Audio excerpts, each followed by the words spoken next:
राम ने अपने दास लक्ष्मण की कितनी कड़ी परीक्षा ली। जैसे ध्रुव के पास यमराज आया तो भगवान के पास भी आया था यमराज, भगवान राम के पास। राम का सर्वेंट है ना।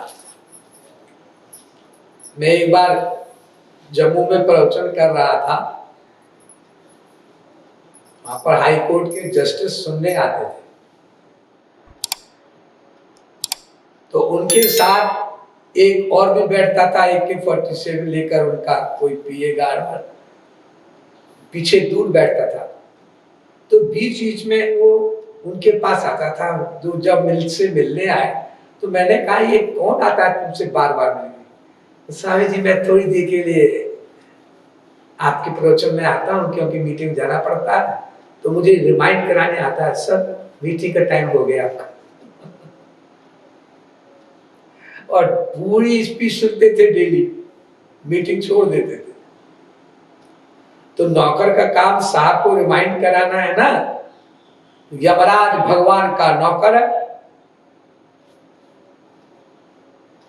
तो इसलिए वो भगवान से मिलने आया। जब 11,000 साल पूरे हो गए भगवान राम के अयोध्या में राज करते करते,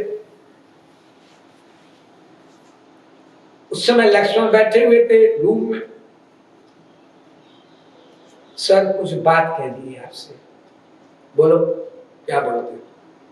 सर आप माइंड मत करिएगा, अकेले में कहना चाहता हूं।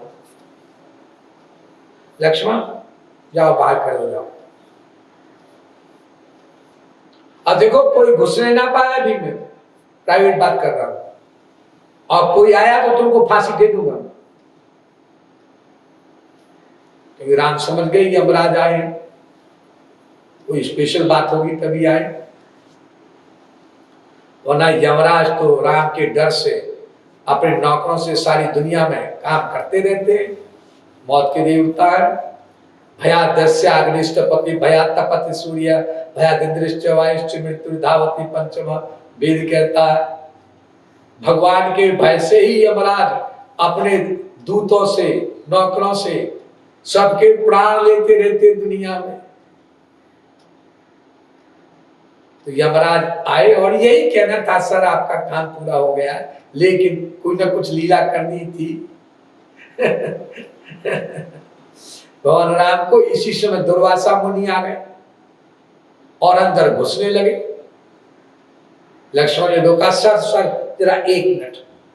क्या बात? सर अभी थोड़ा सा वो प्राइवेट काम कर रहे हैं सर, साहब अभी थोड़ा सा परमिशन नहीं है। क्या बोलता है परमिशन नहीं है? बदतमीज, परमिशन नहीं है, परमिशन नहीं है। एक महात्मा को किसी से मिलने के लिए, और वो भी भगवान से मिलने के लिए, किसी की परमिशन चाहिए? अगर अभी नहीं मिलने दिया तो मैं श्राप से सारी अयोध्या नगरी को भस्म कर दूंगा। लक्ष्मण का बड़ी problem, he was in a dilemma what to do. अगर जाने देते हैं तो मुझको फांसी, नहीं जाने देते हैं तो सारी अयोध्या नगरी को फांसी।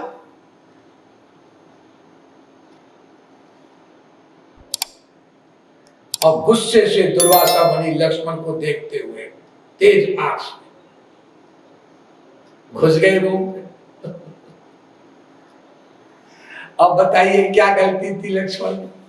अब जब दुर्वासा मुनि अंदर आए और तेज तेज आंख से देखते हुए, मुझे अभी बहुत प्राइवेट जरूरी काम है, समझा लक्ष्मण?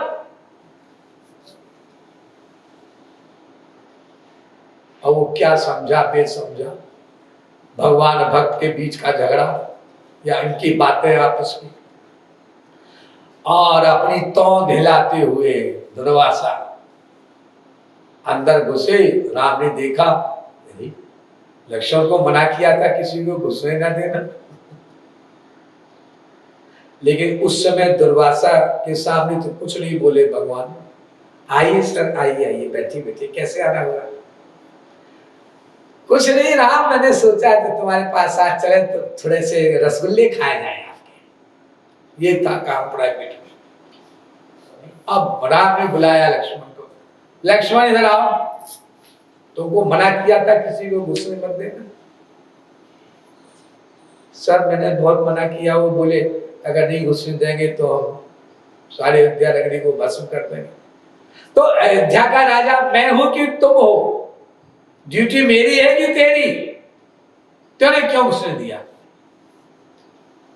अब कायदे से तुम्हें फांसी होनी चाहिए, लेकिन तुमने क्योंकि मेरी जिंदगी भर सेवा किया है, इसलिए गेट आउट फॉर एवर, निकल जाओ मेरे पास से सदा के लिए।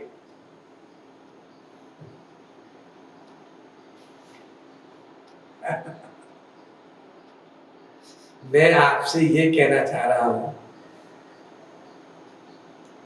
कि इतने बड़े भक्त लक्ष्मण, इतने बड़े कि लक्ष्मण को भगवान का ही अवतार कहा गया एक तरीके से। राजा जनक ने कहा था, रामायण में लिखा है कि ब्रह्म जो निगम नेति कई गावा, उभय रूप धरि की सोई आवा। लक्ष्मण राम के ही रूप है और कठोर व्यवहार इतना। महापुरुषों के यहाँ, भगवान के यहाँ अपने सबसे प्यारे के प्रति कठोर व्यवहार का एग्जाम्पल में भगवान की कक्षा से उठा कर दे रहा हूं सबसे पहले। और सीता जी ये भी राम का रूप है, ये भी रामायण में लिखा है। गिरा अर्थ जल बीच देवे, कयत भिन्न भिन्न, बंदो सीता राम पद, जिन्हीं परम प्रिय खिन्न। और उनके प्रति भी कठोर व्यवहार, एक धोबी के कहने से गेट आउट निकाल दिया। क्यों निकाला सीता को? धोबी कह रहा था, क्या कह रहा था कि वो मेरी धर्मपत्नी कैरेक्टरलेस है। अच्छा, तुम सर्वज्ञ हो कि नहीं? तुम्हारे बारे में वेद कहता है यह सर्वज्ञ सर्वविद्य ज्ञानमय तपा तस्मात् एतत् ब्रह्म नाम रूपं न च जायते। हाँ हूं तू सर्वज्ञ। तो बताओ सीता कैरेक्टरलेस थी या नहीं थी? नहीं, कैरेक्टरलेस नहीं थी। तो तुमने इसको निकाल दिया, क्या एग्जाम्पल पुट किया दुनिया के सामने तुमने? राम निरुत्तर। महापुरुषों को छोड़कर कोई दुनिया का विद्वान पंडित मास्टर स्कॉलर नहीं जान सकता इस रहस्य को कि निर्दोष सीता को जिंदगी भर के लिए त्याग, बेबात।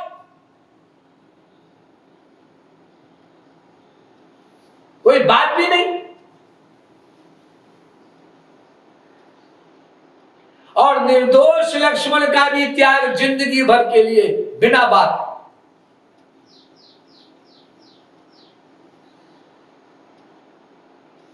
तो जगत गुरुत्तम श्री कृपालु महाप्रभु ने ये कहा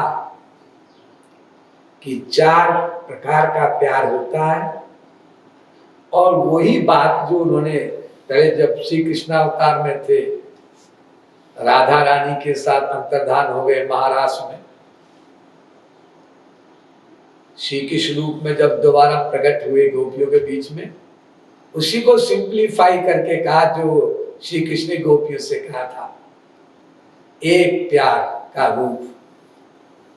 प्यार अंदर से है अनंत और बाहर से शो नहीं हो रहा।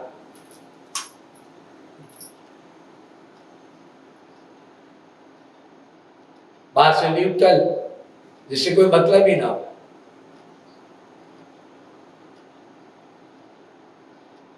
और नंबर 2, एक प्यार क्या, डांटना,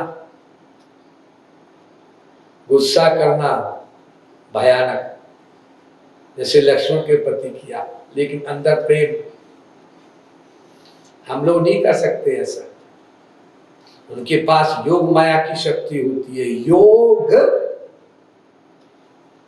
और माया,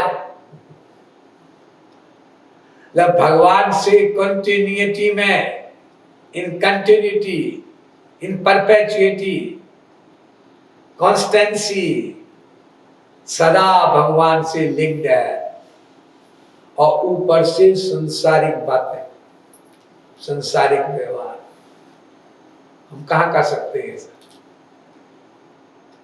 और महापुरुष के पास अनंत शक्तियां हैं, वो करता है, कर सकता है जीव कल्याण के लिए। तो इसलिए अनंत प्यार होते हुए भी अंदर और बाहर से कि एक झापड़ मारा कसकर तो मनगर से जाकर आगरा में गिरे। बोले एक प्यार ये भी होता है महापुरुष का। ये बात बोली थी जगत गुरु तब श्री कृपाल महाप्रभु ने प्रवचन में, सब लोग बड़े हंसे थे खिलखिलाकर। तो महाराज जी ने इसी वाक्य के आगे एक वाक्य और बोला था, हाँ असली प्यार यही होता है महापुरुष का।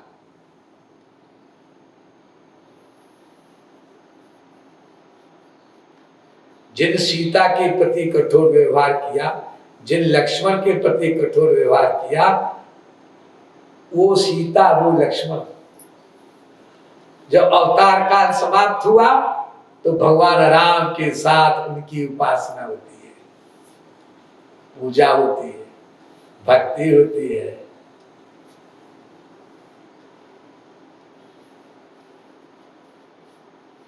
बसौ राम सिया अंतर मोरे, तुलसीदास जी कहते हैं, सिय सहित बसना, अनुज सहित बसना।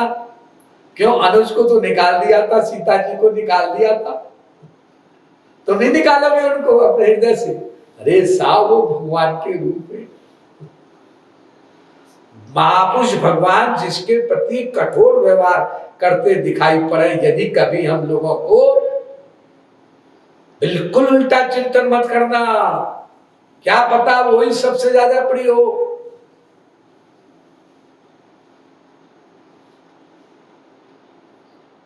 मेरे गुरु भाई हैं, उन्हें किताब लिखी है अंग्रेजी में, the science of devotion and grace, और बहुत प्रचार किया उन्होंने, सैकड़ों साधक बनाए, भक्ति मंदिर, प्रेम मंदिर वगैरह बनवाने में बहुत बड़ा उनका योगदान था, और 10-15 साल के लिए उनको निकाल दिया। एक बार मेरे गुरु जगत गुरु तब श्री कृपालु महाप्रभु ने कहा, मत आना मेरे पास, जो अधकचरे लोग, क्या देखो दो महाराज जी ने हटा दिया था हमको एक बार। अच्छा तो तुम बड़े योग्य हो जगत गुरु तब के आगे, उसका कारण तुमको पता ही है।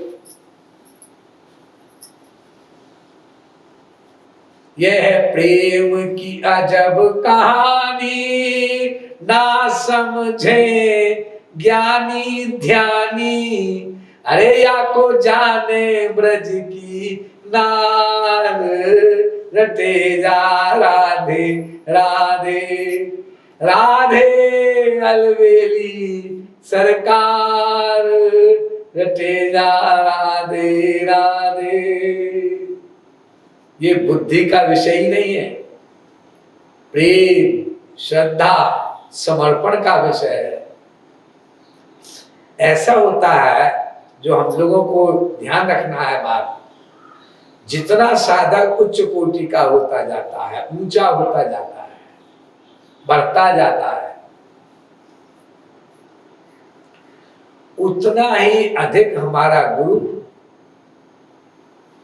ये चाहता है कि अब इसको जल्दी गोलोक में पहुंचा दिया जाए, और जल्दी गोलोक में पहुंचाने के लिए वो उससे मधुर व्यवहार बाहर से करना बंद करने लगता है। अरे एक दिन ये कहीं आएगा, अवतार लेकर जाएगा पृथ्वी लोक में, कहीं भेजेंगे उसको, तो उसे स्वतंत्र रूप से करना होगा।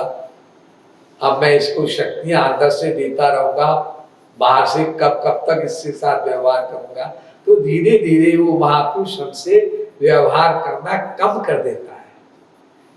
अंदर अंदर देखता रहता है, संभालता रहता है। जब वो कभी गिरता है, लेकिन बाहर से व्यवहार कम करता है, मतलब थोड़ा कठोर हो जाता है। अरे यह समझिए आप, हम लोग अंतरिक्ष में जाते हैं जब, मतलब वैज्ञानिक कोई जहाज बनाता है, अंतरिक्ष में ले जाता है, चंद्रमा में, मंगल में, ये जो विमान जाते हैं तो कैसे जाते हैं आपको पता है? जिन्होंने साइंस पढ़ी होगी वो जानते होंगे, नहीं भी पढ़ी होगी, थोड़ी बहुत भी पढ़ी होगी। तो जब ये जाता है जहाज, रॉकेट जिसे बोलते हैं, बड़ी स्पीड से जाता है, 40,000 किलोमीटर प्रति घंटा की स्पीड से गया, तो जो पृथ्वी की ग्रेविटी है, गुरुत्वाकर्षण, उसको फाड़ दिया उसने। बिना स्पीड के वो फटेगा ही नहीं, गुरुत्वाकर्षण का एरिया ग्रेविटी का, तो स्पीड देना पड़ता है, तो ग्रेविटी से वो फाड़ दिया। लेकिन जब अंतरिक्ष से और आगे गया, चंद्रमा में, मंगल में, वहां पहुंचकर फिर विस्फोट हुआ बड़ा तेज, उसकी ग्रेविटी में जाने के लिए।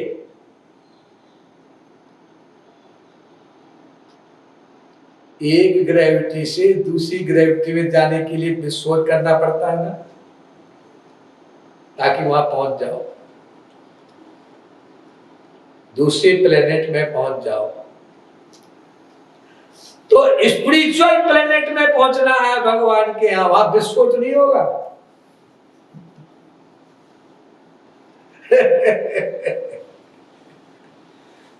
तो इसलिए उच्च कोटि के साधकों की परीक्षा भी उच्च कोटि की होती है,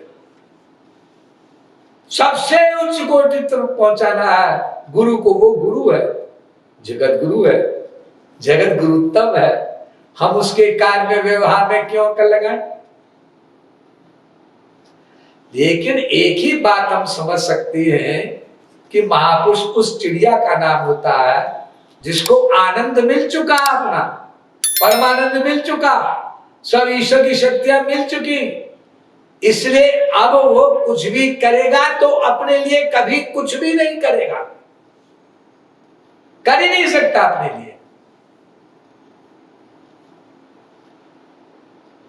अरे प्रवचन भी नहीं करेगा अपने लिए, किताब भी नहीं लिखेगा अपने लिए, वो तो परमानंद मिल गया, अब क्यों लिखे, अब क्यों करे, अब कोई काम कुछ भी करेगा।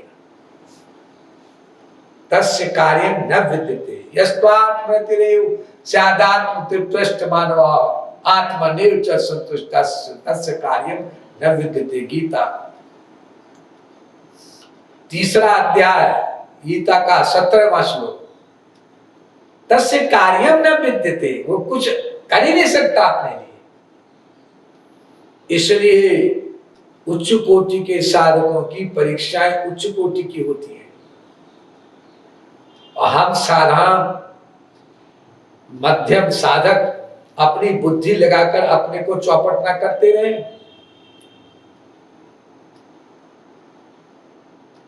हमें तो केवल अपने को देखना है कि हमें कितनी आज्ञा पालना पूरी पूरी कर रहे हैं, उनके सुख के लिए उनकी सेवा बिना कहे कर रहे हैं,